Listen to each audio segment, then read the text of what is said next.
En el nombre del Padre, del Hijo y del Espíritu Santo. Amén. Sean todos bienvenidos a Pater Noster. Te saluda tu hermano José Manuel Gutiérrez. Hoy quisiera darle respuesta a un chico protestante, el cual pues niega el pecado original. Un pecado que no es cometido por nosotros, no es un pecado personal, no es una acción pecaminosa por nuestra parte, sino que es un pecado que heredamos de nuestros primeros padres, Adán y Eva, ¿verdad? Por desobedecer a Dios y prestar oído a Satanás. Vamos a oír en primer lugar, pues, a este chico que niega que el pecado original sea bíblico. Y os daréis cuenta que anda un poco confundido, mezcla lo que es o sería el pecado original con el pecado personal y la concupiscencia, que es la inclinación natural que tú y yo tenemos para pecar, ¿verdad? Todos tenemos esa tara, ¿no? La concupiscencia. Unos pecan de una forma, otros pecan de otra. Por tanto, todos estamos heridos, ¿verdad? Por la concupiscencia, esa inclinación, pero no todos pecamos igual. Pero vamos a oír a este chico y después le vamos a dar respuesta. Vamos a compartir pantalla. Aquí. Aquí tenemos a este chico. Por favor, oigamos atentamente lo que él va a decir. El pecado original es la doctrina católica que dice que todos nacemos en pecado, culpables, porque heredamos el pecado original, el pecado de Adán. ¿Es esto bíblico? No. La Biblia nos dice que el pecado es una decisión y implica tener conciencia de lo que es correcto e incorrecto, y elegir lo segundo. Un bebé cuando nace no es consciente del bien y del mal, y por lo tanto no se le puede imputar pecado de algo que desconoce. Recordemos que el pecado es una decisión, y no la naturaleza pecaminosa en la que venimos a esta tierra. Si no, estaríamos justificando el pecado, y este no tiene justificación. Lo que heredamos de Adán es la naturaleza pecaminosa, y así será hasta la segunda venida, siendo nuestra naturaleza cambiada de pecaminosa a santa. Por lo tanto, todos nacemos no en pecado, sino en naturaleza pecaminosa, la cual siempre tiende hacia el mal. Y cuando accedemos a esos deseos de la carne de forma consciente, o dejamos que ejerzan dominio sobre nosotros, es cuando pecamos. Recuerda que la mayoría no siempre tiene la razón. Es curioso porque él afirma, aquí lo dice, voy a pasar aquí un pelín atrás, él dice, no pecamos, no nacemos, perdón, bajo pecado. Y muestra el Salmo 51, versículo 7, que refuta lo que él acaba de decir. Él dice que no nacemos en pecado y muestra el versículo. Vamos a oírlo de nuevo. Santa. Por lo tanto, todos nacemos no en pecado, sino en naturaleza pecaminosa. No nacemos en pecado, pero muestra Salmos 51, 5. Que justamente David dice, en pecado me concibió mi madre. O sea, ya al nacer ya era pecador. Y él afirma que un bebé no tiene pecado, lógicamente. No tiene ningún tipo de pecado personal. Ese bebé, pues, no ha mentido, no ha robado, o sea, no tiene la capacidad aún, porque es un ser humano, pues, que está comenzando su vida, no tiene la capacidad para pecar. Pues bien, vamos a dar respuesta, pues, a este hermano. Él dice que el pecado original, pues, no está en la Biblia. Otros nos dicen que el pecado original, pues, es un invento posterior, ¿no? O que fue un invento de San Agustín o quizás una invención de la Iglesia para manipular al pueblo. Incluso hay quienes dentro de ciertos movimientos cristianos lo niegan abiertamente como si nunca hubiese existido esa doctrina. Pero hoy, con la gracia de Dios, quiero mostrarte que el pecado original sí está en la Sagrada Escritura. Sí fue predicado por los padres de la Iglesia y sí forma parte del magisterio infalible de la Iglesia Católica. Y fíjate, voy un paso más allá, y que incluso los reformadores protestantes como Martín Lutero y Juan Calvino creían firmemente en esa doctrina. El pecado original no empieza con una definición teológica. Y vamos a empezar por la Biblia. Porque él dice, este chico afirma que no aparece en la Biblia. El pecado original, como he dicho, no empieza como una definición teológica, sino con un hecho histórico revelado por Dios ya en el libro del Génesis, cuando Adán y Eva desobedecieron el mandato divino en el jardín del Edén. Esto lo podemos leer en Génesis capítulo 3. Y ellos pues cometen un acto de rebelión contra Dios, inspirados por Satanás.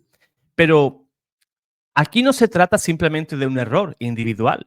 Lo que la Biblia nos muestra es que ese pecado trajo consecuencias universales y que esas consecuencias las heredamos. San Pablo lo explica con total claridad en Romanos capítulo 5, versículo 12, donde dice, por un solo hombre entró el pecado en el mundo. ¿Qué está hablando? ¿Del pecado personal? No, está hablando del pecado original. Y por el pecado, la muerte. Y así la muerte pasó a todos los hombres, por cuanto todos pecaron. Noten que la muerte pasó a todos por el pecado de uno solo, es decir, Adán. O sea, ese pecado de Adán se propagó a toda la descendencia. Y luego San Pablo en Romanos capítulo 5, versículo 19, dice también lo siguiente. Así como por la desobediencia de un solo hombre, muchos fueron constituidos pecadores. Aquí San Pablo nos dice que todos pecaron imitando a Adán, que no todos pecaron imitando a Adán, sino que fueron constituidos pecadores por su desobediencia. Esto no puede interpretarse como una simple influencia moral, sino como una transmisión real del pecado que afecta a toda la humanidad. Ahora en el Salmo 51, versículo 5, el rey David confiesa, y es el mismo versículo que él usa. En pecado me concibió mi madre. No dice cometí pecado, sino que ya desde el vientre de su madre ya estaba afectado por el pecado. ¿Cuál? Personal. No, porque no tuvo tiempo siquiera de cometerlo. Además, un bebé, ¿cuál pecado personal puede tener? Ninguno, ¿verdad? Entonces, ¿qué pecado nos queda? El pecado original. San Pablo también enseña que todos estamos muertos en nuestros delitos y pecados. Efesios capítulo 2, versículo 1. Incluso antes de que tengamos conciencia plena.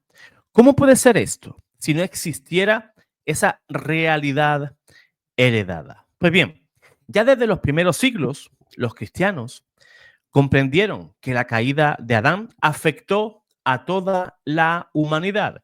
Y voy a citar a algunos padres de la iglesia. Por ejemplo, San Ireneo de León, fíjate, en el siglo II, en su obra Contra las herejías, dice que en Adán todos pecaron y que por él todos caímos bajo condenación. O sea, el pecado de Adán, si es como dijera este chico, pues el pecado, si fuera personal, pues no tendríamos ningún tipo de problema con él. Pero el pecado es transmitido de Adán a toda la naturaleza humana, a toda la descendencia.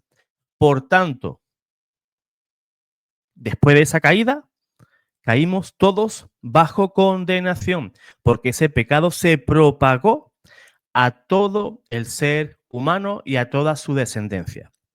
San Cipriano de Cartago, siglo III, al hablar sobre el bautismo de los niños, afirma que nadie está libre del pecado original, ni siquiera los recién nacidos.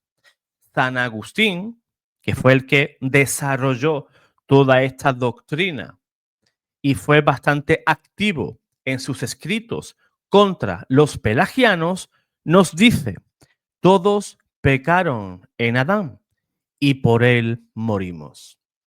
Él luchó fuertemente contra el hereje Pelagio, quien negaba pues este extremo, ¿verdad? El pecado original. Y fue precisamente San Agustín, gracias a San Agustín, la Iglesia pues pudo definir con mayor claridad esa verdad de fe.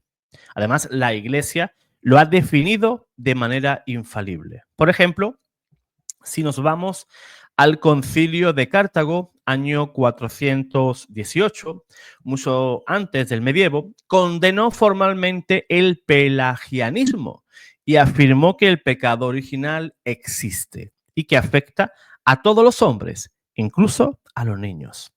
El Concilio de Trento, en el año 1546, en su decreto sobre el pecado original, declaró solemnemente: si alguno niega que por la transgresión de Adán toda la humanidad fue manchada por el pecado original, sea anatema.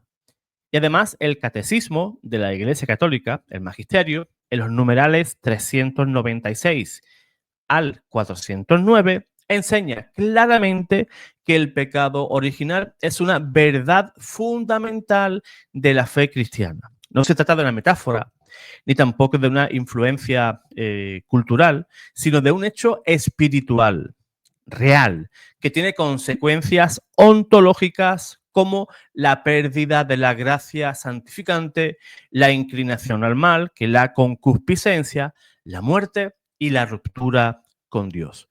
Pero eso es lo que dice la doctrina católica, los padres de la Iglesia, la Sagrada Escritura. Pero vamos a ver también, ¿verdad?, qué testimonio nos dan también los primeros deformadores, con D, no reformadores, deformadores. Pues la teología protestante, para sorpresa de este chico, también cree en el pecado original, aunque ellos pueden diferir en su visión del bautismo o de la redención. Por ejemplo, Martín Lutero y Calvino defendieron firmemente la doctrina del pecado original. Martín Lutero, en su obra Las disputas contra Pelagio, afirmaba que el pecado original no es simplemente la falta de una cualidad, sino una corrupción real de la naturaleza humana. Por su parte, Juan Calvino, en su Institución de la Religión Cristiana, escribe: la culpa de Adán es transmitida a su descendencia. Toda la raza humana fue condenada por la culpa del primer pecado. Hermanos, si incluso los que se apartaron de la Iglesia Católica reconocen la verdad del pecado original, ¿cómo podríamos nosotros dudar de esto? Pero esto tiene graves consecuencias. Es importante que creamos en el pecado original, porque si negamos el pecado original, entonces negamos también la necesidad de la gracia, del bautismo o de la redención de Cristo. Como decía el Papa Benedicto XVI, si borramos esta verdad, la fe cristiana queda sin sentido, porque Cristo vino a deshacer lo que hizo Adán, juntamente con María, la nueva Eva. San Pablo dice en 1 Corintios, capítulo 15, versículo 22, dice: así como en Adán todos mueren, o sea, la muerte entró en el mundo a través del pecado de Adán, y si nos damos cuenta, los bebés lamentablemente también mueren, por tanto, son herederos del pecado original. Así también, dice San Pablo, en Cristo todos serán vivificados. ¿Para qué necesitamos un Salvador si no estamos perdidos? ¿Para qué bautizar a los niños si no hay una herida de pecado? ¿Para qué la cruz si no hay ningún tipo de caída que tengamos que reparar? Podemos concluir. Sí, el pecado original sí está en la Biblia. Está en el Génesis, en San Pablo, en los Salmos. ¿Podemos creer en el pecado original? De nuevo, sí, los padres de la Iglesia lo enseñaron. San Agustín, San Ireneo, San Cipriano y muchos más. Y además la Iglesia lo ha definido como dogma, Concilio de Trento. Tenemos el catecismo, tenemos la tradición viva. Hasta los protestantes lo afirman. Ya hemos citado a dos, Lutero y Calvino. Hoy te invito a creer con la Iglesia, no como quien se resigna a la caída, sino como quien levanta la mirada hacia Jesús, nuestro Redentor. Porque donde abundó el pecado, sobreabundó la gracia. Y solo cuando entendemos esa herida del pecado original, podemos acoger con gozo y humildad la medicina divina del bautismo, la confesión, la Eucaristía y sobre todo a Jesucristo, el nuevo Adán, que María Inmaculada, la única criatura concebida sin pecado original, por gracia de Dios, interceda por ti y por mí, hijos suyos, heridos por la culpa de Adán, pero redimidos por el sacrificio del Cordero. Si no hay pecado original, no necesitamos Salvador. Y todos sabemos que necesitamos a Jesús como nuestro Salvador. Quizás este chico ha nacido inmaculado, ¿verdad? Y no ha nacido con el pecado original, pero me extraña. Toda la generación humana, todo el género humano ha nacido bajo el peso de ese pecado, el pecado original. Comparte este video, dale like y compártelo en tus redes. Dios te guarde, Dios te bendiga.